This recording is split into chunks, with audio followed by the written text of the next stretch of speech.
Hello, this is Williams. Today we're going to talk about inking with liner pens.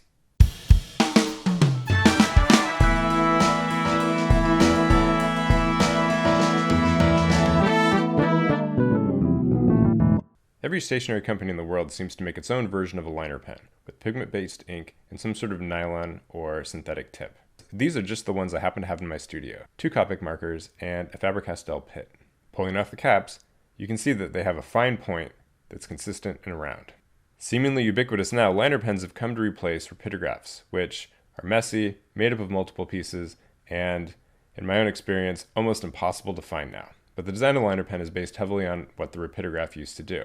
How is a rapidograph designed?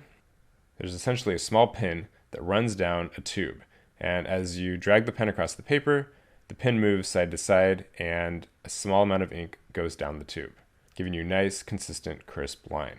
Now, a liner pen, on the other hand, does not use liquid ink, but uses ink inside a felt or fibrous container, and a nylon or felt tip that's connected into that ink reservoir, dragging ink onto your page, giving you as close as possible to the same consistent mark.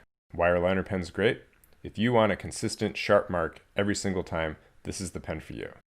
They're great for stippling, they're great for line work. I use them for lettering, drawing panels, speed lines, all that good stuff.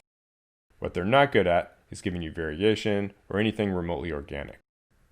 Here I am inking with a liner pen. Full disclosure, I don't use these for inking very often. In part, I like my lines to be a little bit more organic. I like a little more variation in my mark making.